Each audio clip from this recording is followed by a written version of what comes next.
Спонзорот Цермат ви представува.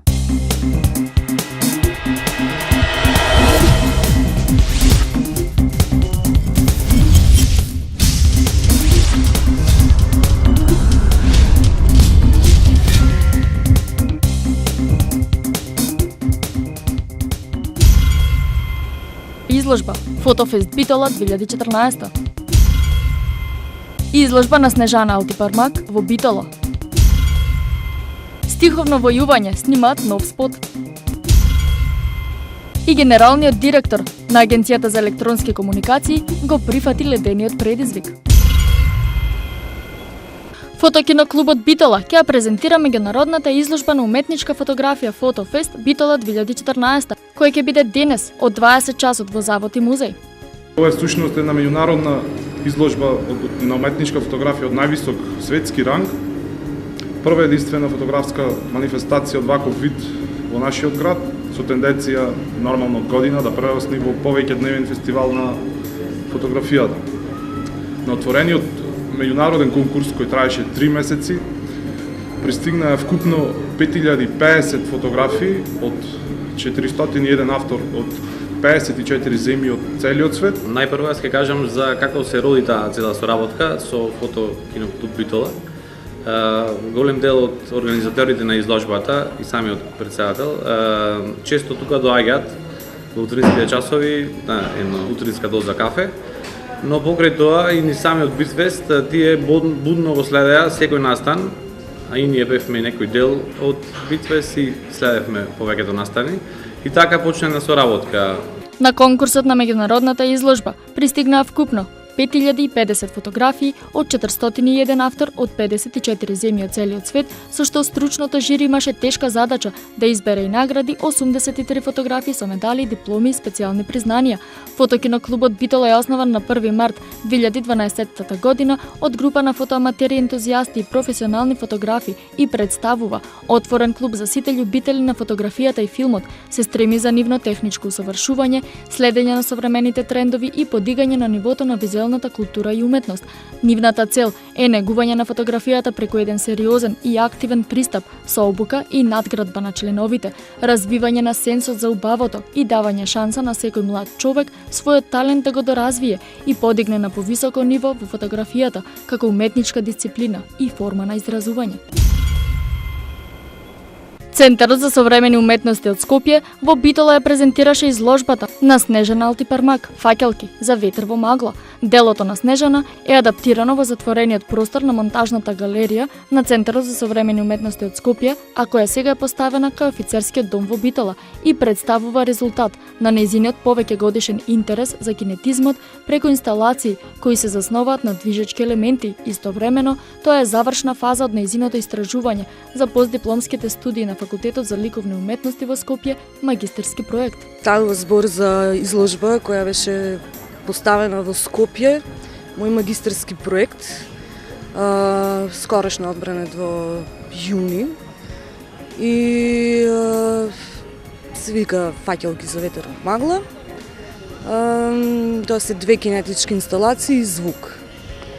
Значи, кинетички инсталации се движат, им постои движење и звукот е колегата Ѓорѓе Јованови го замолив да ми сними звуци на имитација на машини.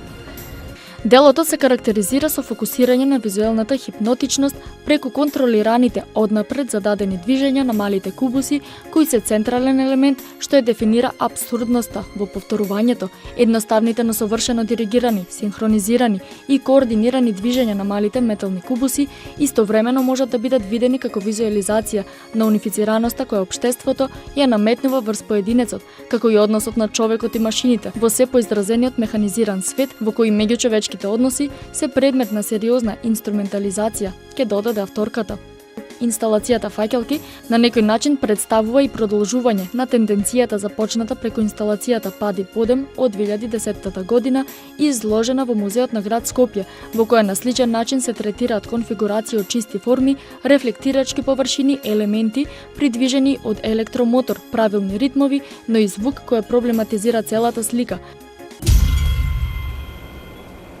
Битолската рап група Стиховно војување оваа година го одбележуваат своето 8-годишно постоење. Имено, овие млади, амбициозни и талентирани момчиња се формираа во 2006 година, кога ја промовира првата демо снимка, а првата официјална демо снимка, како Стиховно војување, ја направија во јануари 2007 година. Во 2008 го отварат нивното прво студио и започнуваат да функционираат и постојат под своја продукција. Овој период тие го снимаат спотот за песната Дива Лига.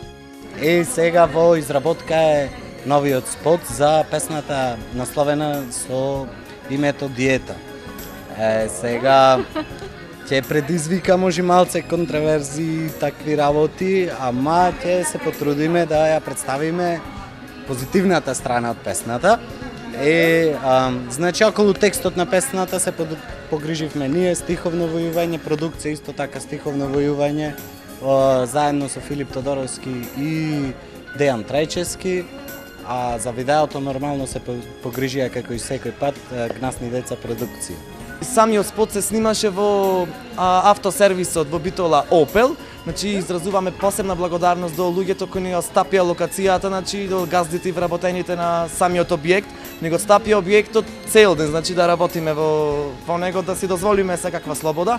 Исто така околу шминката се погрижи Марија Ивановска и Игор Горком. Исто така упатуваме на благодарности до нив и без нивното присуство немаше биде тоа што е. Сега како главна улога во самиот спот, освен на Стиховно војување, се појави, имавме ние покането која најпрво ја прифати нашата покана, тоа е Ана Марија Настевска, тоа е една битолска млада надежна манекенка која своите способности ти ги видите во нашиот спот Диета. Благодарности до клубот за автомобили Retro Freaks, кои ни отстапија неколку своји автомобили во самиот сервис, за да можеме да ги снимаме, па исто така тие беа дел од самото сценарио. И оваа година Стиховно војување беа организатори на фестивалот Басфест. Во изминатите години создадоа повеќе песни, а сега влегуваат во еден нов креативен период, каде токму преку стиховите го искажуваат погледот кон светот околу себе.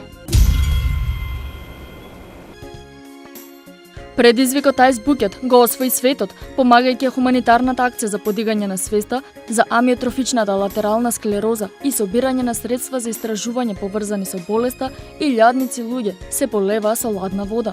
Покрај повеќе познати личности од Македонија, предизвикот го прифати генералниот директор на Агенцијата за електронски комуникации Роберт Ордановски и се придружи кон хуманитарната акција. Ордановски беше номиниран од председателот на Хрватското регулаторно тело ХАКОМ, доктор Дражан Лучик, а после полевањето ги номинираше директорите на One, VIP и T-Mobile.